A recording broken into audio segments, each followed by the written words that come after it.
Tutorial mata kuliah, Hukum Acara Perdata. Topik ke-32 dari 81 topik. Proses pemanggilan para pihak, gugatan gugur, dan proses acara Verstek, bagian keempat. Penerapan acara Verstek apabila tergugat lebih dari satu orang. Rujukan penerapan acara Verstek dalam perkara tergugat lebih dari satu orang bertitik tolak dari pasal 127 HIR atau pasal 151 RBG. A. Pada hari sidang pertama semua tergugat tidak hadir langsung dapat diterapkan acara Verstek. Apabila seluruh tergugat tidak hadir menghadap di persidangan tanpa alasan yang sah meskipun mereka telah dipanggil dengan patut, hakim dapat melakukan tindakan alternatif sebagai berikut. 1. Langsung menerapkan acara Verstek dengan jalan menjatuhkan putusan Verstek, atau 2. Tidak menjatuhkan putusan Verstek, tetapi memerintahkan pengunduran sidang dan memanggil para tergugat sekali lagi. B. Pada sidang berikut semua tergugat tetap tidak hadir, dapat diterapkan acara Verstek. Apabila hakim mengundurkan persidangan karena semua tergugat tidak hadir pada hari sidang pertama, kemudian pada hari sidang berikutnya semua tergugat tetap juga tidak hadir memenuhi panggilan sidang tanpa alasan yang sah, Pasal 125 ayat 1 Jo Pasal 126 dan Pasal 127 HIR memberi pilihan pada hakim melakukan tindakan sebagai berikut. 1. Menerapkan acara Verstek berdasarkan Pasal 125 ayat 1 Jo Pasal 126 HIR dengan jalan menjatuhkan putusan Verstek, atau 2. Mengundurkan persidangan sekali lagi seraya memerintahkan jurusita memanggil para tergugat untuk yang ketiga. Menghadapi kasus perkara yang para tergugatnya tidak hadir beberapa kali, perlu diterapkan batas toleransi. Apabila pengunduran dan pemanggilan sudah berlanjut untuk yang ketiga kali, tetapi tergugat tetap tidak hadir tanpa alasan yang sah. 1. Hakim wajib menerapkan acara Verstek dengan menjatuhkan putusan Verstek. 2. Dalam kasus seperti itu, tidak layak dan tidak beralasan lagi mengundurkan persidangan untuk keempat kalinya. C. Salah seorang tergugat tidak hadir, sidang wajib diundurkan. Apabila tergugat lebih dari satu orang, kemudian salah satu dari mereka tidak hadir memenuhi panggilan sidang, tanpa mempersoalkan apakah ketidakhadiran itu berdasarkan alasan yang sah atau tidak, menurut Pasal 127 HIR harus ditegakkan tata cara berikut. 1. Secara imperatif, pemeriksaan diundurkan. Misalnya, tergugat terdiri atas 5 orang. Pada hari sidang ditentukan 1 atau 2 orang tidak datang menghadiri sidang pemeriksaan perkara. Dalam hal demikian, tidak ada pilihan lain bagi hakim selain daripada mengundurkan persidangan ke hari lain, memerintahkan memanggil tergugat yang tidak hadir, agar hadir pada hari sidang berikutnya, sedangkan kepada tergugat yang hadir, pengunduran cukup diberitahukan pada hari sidang itu. 2. Tidak boleh memeriksa tergugat yang hadir dan tidak boleh menjatuhkan putusan Verstek kepada yang tidak hadir. Seperti telah dibicarakan sebelumnya bahwa berdasar Pasal 127 HIR, pengunduran sidang pertama ke hari sidang lainnya jika salah seorang tergugat tidak hadir adalah bersifat imperatif, yaitu hakim wajib mengundurkan persidangan ke hari persidangan yang lain dan bersamaan dengan itu memerintahkan untuk memanggil sekali lagi tergugat yang tidak datang. Dengan demikian, hakim dilarang atau tidak boleh memeriksa tergugat yang hadir. Hakim harus menunda persidangan, memanggil sekali lagi tergugat yang tidak datang juga tidak boleh menerapkan acara Verstek kepada tergugat yang hadir. 3. Tetap tidak hadir pada sidang berikutnya, proses pemeriksaan dilakukan secara kontradiktor. Jika ternyata pada hari sidang berikutnya tergugat dimaksud tetap tidak hadir tanpa alasan yang sah, maka hakim dapat memilih tindakan sebagai berikut, mengundurkan sidang untuk kali yang kedua. Melangsungkan pemeriksaan perkara secara kontradiktor. D. Salah seorang atau semua tergugat yang hadir pada hari sidang pertama, tidak hadir pada hari sidang berikutnya, tetapi tergugat yang tadinya tidak hadir sekarang hadir. Persoalan hukum yang mungkin terjadi, yaitu apabila satu atau beberapa atau semua tergugat yang hadir pada sidang pertama tidak hadir pada sidang berikutnya, tetapi tergugat yang tadinya tidak hadir pada hari sidang pertama hadir pada hari sidang berikutnya. Dalam kasus seperti ini, hakim dapat memilih alternatif di bawah ini. 1. Mengundurkan persidangan. Apabila hakim mempertimbangkan bahwa lebih baik menunda pemeriksaan dengan jalan mengundurkan persidangan, tindakan itu dapat dibenarkan. Aspek yang menjadi dasar pertimbangan adalah, pengunduran itu tidak merugikan kepentingan penggugat, juga tidak menghambat batas jangka waktu penyelesaian yang digariskan, yaitu 6 bulan terhitung dari tanggal registrasi perkara. 2. Melangsungkan persidangan secara kontradiktor. Tindakan yang dianggap efektif dan efisien adalah melangsungkan proses pemeriksaan secara kontradiktor antara penggugat dengan tergugat yang hadir, dan pemeriksaan yang demikian dianggap meliputi dan berlaku terhadap tergugat yang tidak hadir, dan terhadap mereka dikenakan hukuman, yaitu pemeriksaan yang berlangsung dianggap tanpa bantahan terhadap dalil penggugat. Mengenai hal tersebut dapat dipedomani ketentuan pasal 212 RV. Menurut pasal itu, jika seseorang yang semula hadir pada sidang yang lalu, tetapi kemudian pada sidang berikutnya tidak hadir, hal itu dapat dijadikan alasan menjatuhkan putusan verstek, tetapi putusan itu dianggap sebagai putusan kontradiktor. Namun demikian, kepada mereka berlaku ketentuan, a. Hakim memerintahkan memanggil mereka untuk menghadiri persidangan yang akan datang. B. Kewajiban memanggil mereka menghadiri sidang yang akan datang adalah imperatif. Akan tetapi terserah kepada mereka akan menghadiri atau tidak. C. Apabila mereka hadir memenuhi panggilan, mereka tetap berhak mengajukan bantahan terhadap dalil gugatan penggugat. D. Sebaliknya jika tidak hadir, pemeriksaan tetap dapat dilangsungkan secara kontradiktor tanpa bantahan mereka. E. Salah seorang tergugat terus-menerus tidak hadir sampai putusan dijatuhkan, proses pemeriksaan kontradiktor. Bagaimana halnya jika salah seorang tergugat secara terus-menerus tidak menghadiri sidang sampai putusan dijatuhkan? Atau salah seorang tergugat datang beberapa kali sidang, tetapi kemudian tidak pernah menghadiri sidang lagi hingga putusan dijatuhkan. Apakah putusan yang dijatuhkan kepada mereka kontradiktor atau verstek?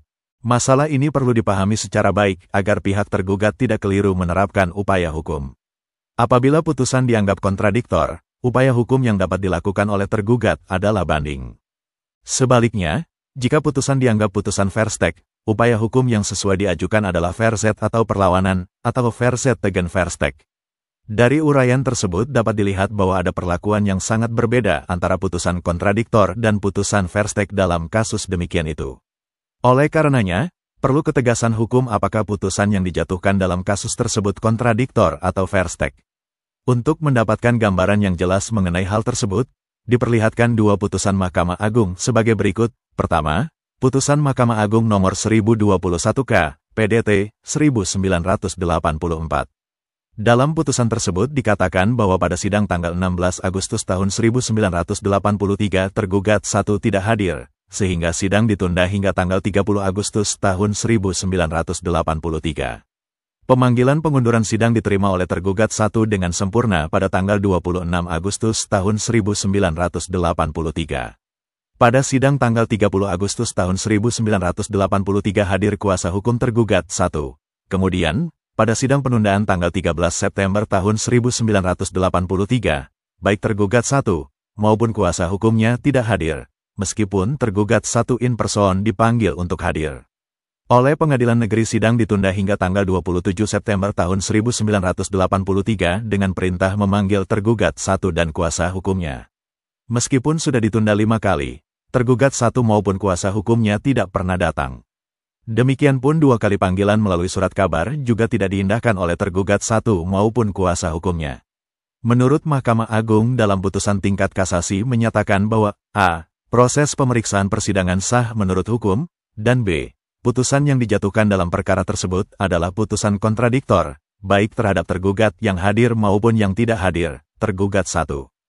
Kedua, Putusan Mahkamah Agung Nomor 1936-K, PDT, 1984. Dalam putusan ini, Mahkamah Agung mengatakan bahwa Iudex Facti telah keliru menjatuhkan putusan verstek yang diterapkan tidak tepat, yang benar adalah putusan kontradiktor.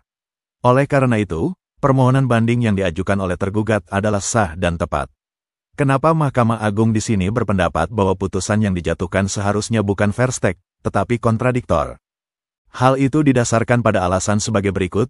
A. Bertitik tolak dari berita acara persidangan. Pada sidang pertama, penggugat dan tergugat tidak hadir. B. Pada sidang kedua, 3,4, 5, dan 6 penggugat hadir, tetapi tergugat tidak hadir. C. Pada sidang ketujuh, tergugat hadir diwakili kuasanya.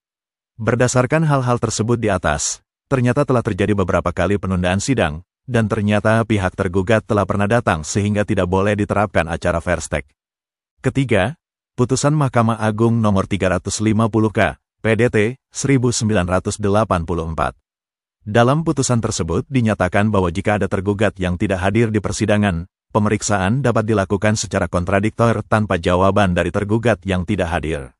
Jika pada saat putusan diucapkan tergugat itu tetap tidak hadir, putusan yang dijatuhkan adalah putusan kontradiktor, bukan putusan Verstek.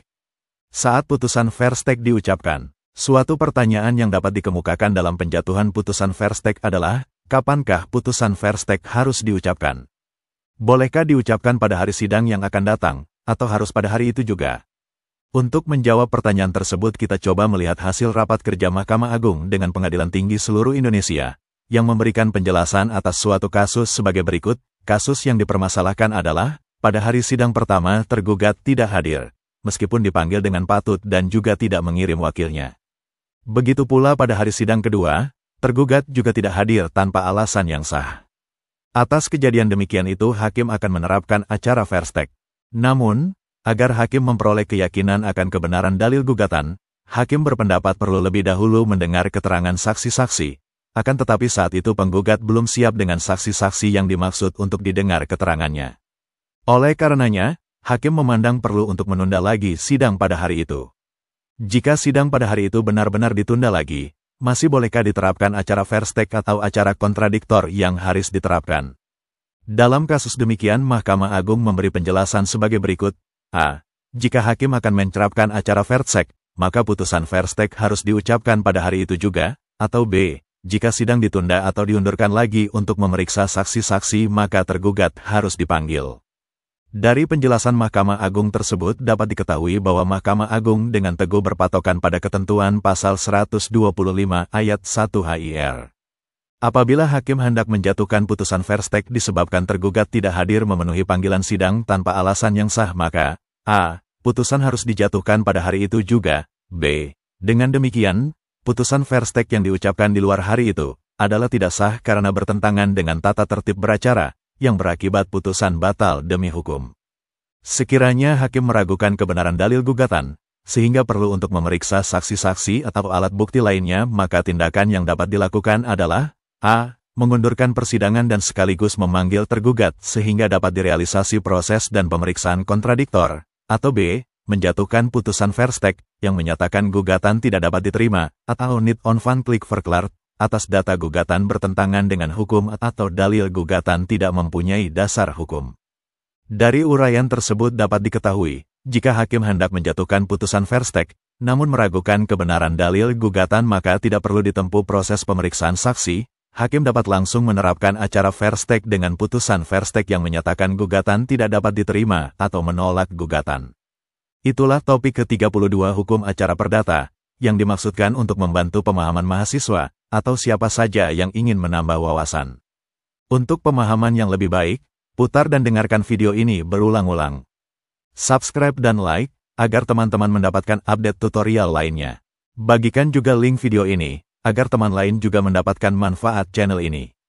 Sekian dan terima kasih. Sampai jumpa.